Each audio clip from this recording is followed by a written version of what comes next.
walladzina ja'u min ba'dihim yaquluna rabbana ighfir lana wa li ikhwanina alladzina sabaquna bil iman wa la taj'al fi qulubina ghillan lil ladzina amanu rabbana innaka ra'ufur rahim. Ini sikap yang benar.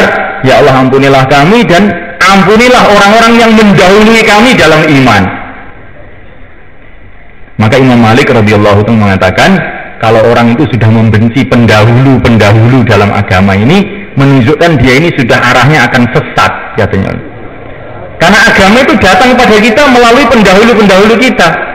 Kalau pendahulu-pendahulu ini kita benci, maka sama saja kita ini memutus jalan agama. Ini kata Imam Malik radhiyallahu ta'ala. Jadi sebenarnya kan mencintai orang-orang lama. Dan ini bukan istilahnya ini, wah enaknya sendiri, orang lama ini mau cari apa nih, ya, bukan begitu. Ini memang arahan Nabi begitu. Satu hari Sayyidina Khalid bin Walid, ini orang yang sangat cerdas, sangat pandai, sangat jagoan, agak tidak enak hatinya dengan beberapa orang lama dari kalangan para sahabat. Maka Nabi langsung panggil Sayyidina Khalid. Nabi nasihati, la tasubbu ashabi, kamu jangan mencaci maki teman-temanku, kata Nabi. Teman-temanku itu maksudnya siapa? Orang lama maksudnya. Kemudian yang dikasih nasihat oleh Nabi tadi siapa? Orang-orang baru seperti Sayyidina Khalid dan teman-temannya itu. Jangan kamu mencaci teman-temanku. Kalau kamu menginfakkan satu gunung emas, pahalanya tidak akan sama dengan satu mud daripada infak mereka atau separuh mud dari infak mereka. Satu mud itu kayak 1 kilo. Jadi orang-orang lama seperti Abu Bakar, Umar, Utsman, Ali ini kalau infak 1,5 liter saja itu lebih baik daripada kamu infak 1 gunung emas. Kata Nabi pada sahabat-sahabat beliau yang baru. Nah, mulai kan Sayyidina Abdullah ibnu Umar, ya. Sayyidina Abdullah ibnu Umar ini putranya Sayyidina Umar, ya. Maka beliau ini pernah ngomong kasar kepada satu orang lama, ya.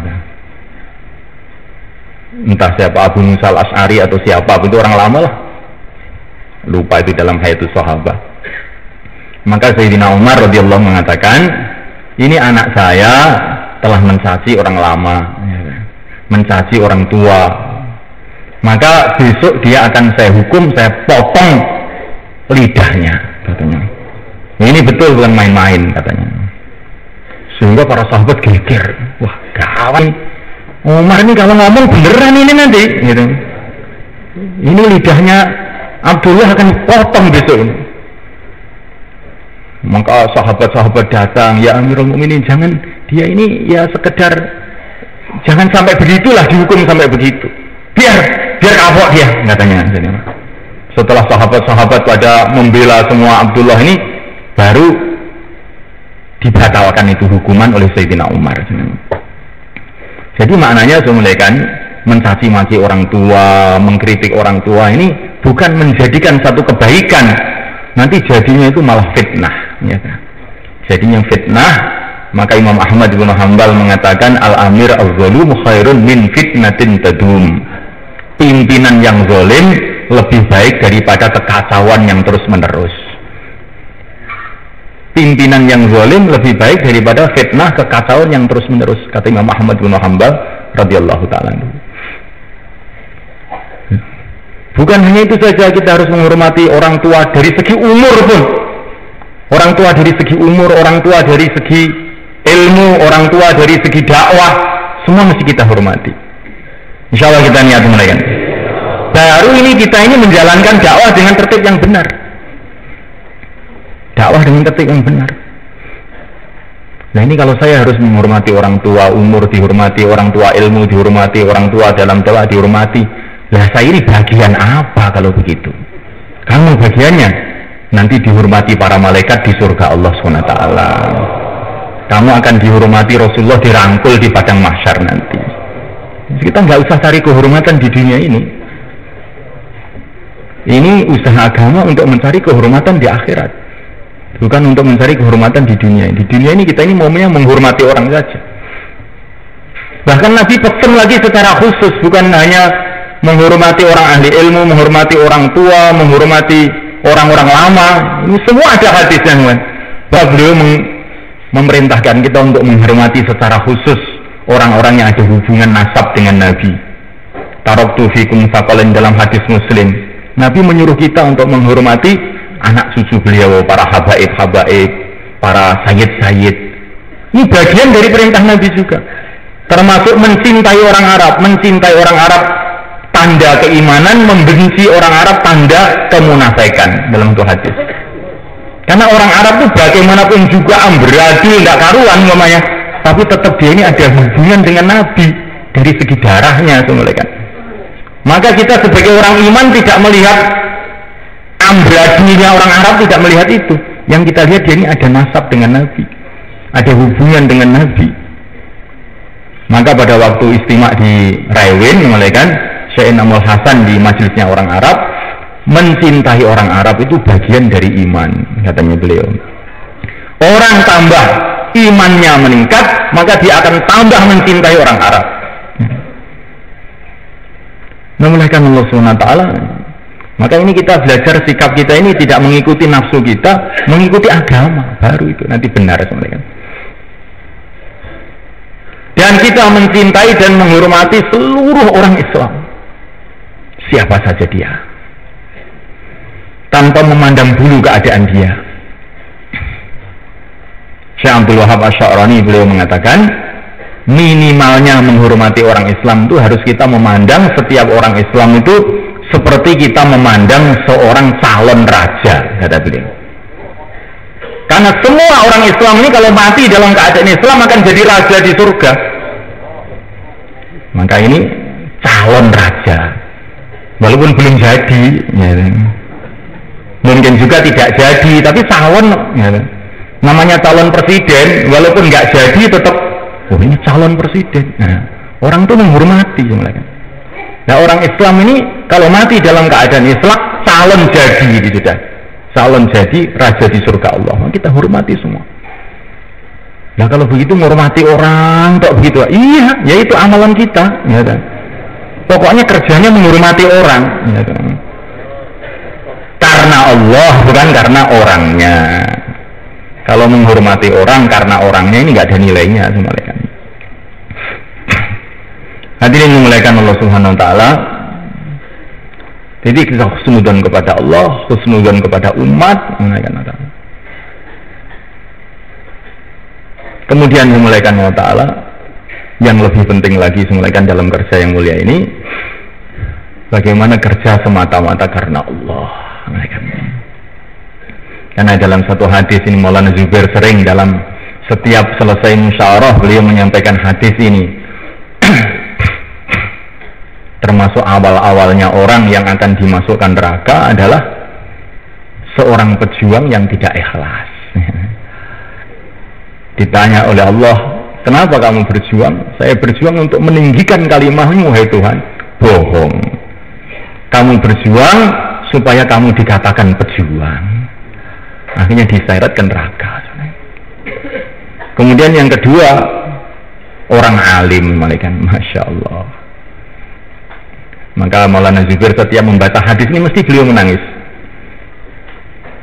Orang alim ditanya, apa yang kamu buat dulu di dunia? Saya belajar ilmu, mengajarkan ilmu karena engkau ya Allah. Bohong.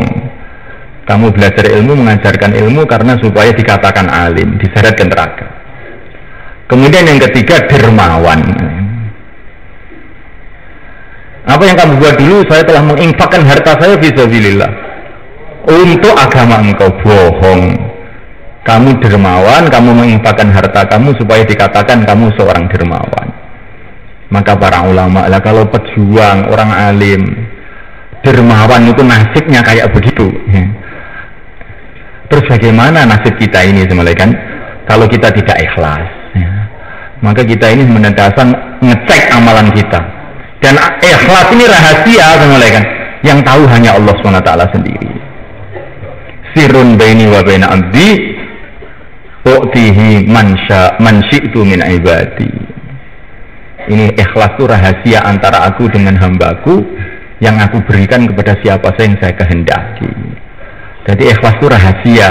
Orang tidak boleh siapa saja mengatakan saya ini sudah ikhlas, saya ini sudah ikhlas sudah. Tidak berhak untuk orang mengatakan begitu. Yang tahu hanya Allah. Begitu juga tidak boleh orang itu menuduh orang kamu ini memang tidak ikhlas. Juga tidak berhak. Yang tahu ikhlas tidak ikhlas Allah SWT.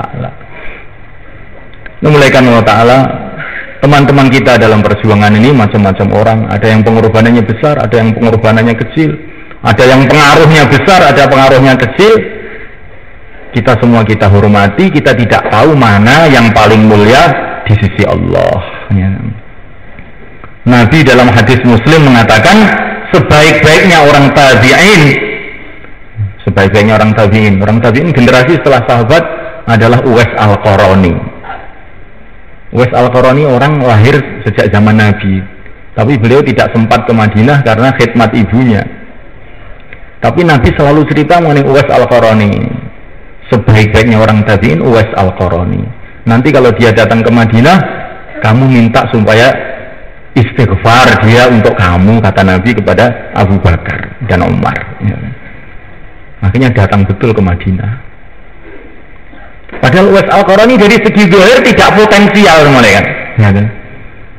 Beliau ini orang miskin, ya, orang tidak terkenal, rumah pun tidak punya.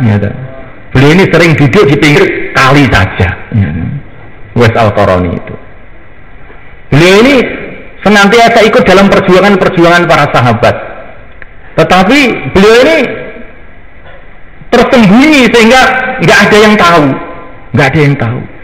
Sampai beliau wafat di pasukannya Sayyidina Ali radhiyallahu ta'ala anhu, juga teman-temannya nggak ada yang tahu, karena dia ini selalu menyendiri. Tahu-tahu sudah sampai di negeri sana, ya.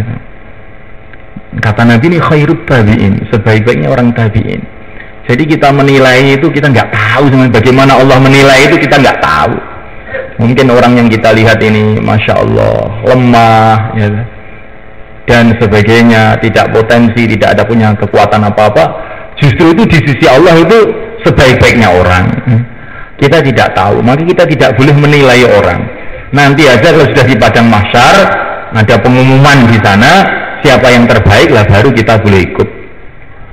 Tapi kalau sekarang jangan nilai-nilai. Pokoknya kita husnudzon kepada setiap orang, berbaik sangka pada setiap orang, kerjasama dengan seluruh umat, bagaimana agama hidup di seluruh alam. Insyaallah malaikat.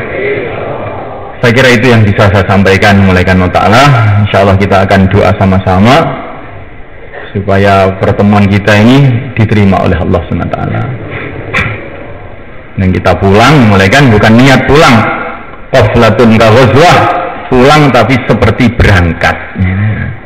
Pulang dengan niat menghidupkan amal di rumah kita, pulang dengan niat menghidupkan amal di masjid kita, dan pulang dengan niat untuk membentuk jamaah-jamaah 4 bulan 40 hari sebelum istima dan waktu istima, pulang untuk menghidupkan takaza-takaza, tugas-tugas yang telah dibentangkan dalam musyawarah kita ini. Insyaallah malaikat. Sehingga kita pulang tetap bernilai, bukan pulang tapi berangkat pada hakikatnya. Nah ini yang tahu hanya Allah. Apa kita niat pulang, apa kita niat berangkat, ini hati kita ini dinilai oleh Allah. Nah, kalau kita pulang dengan menunaikan tugas ini pulang tapi dinilai berangkat.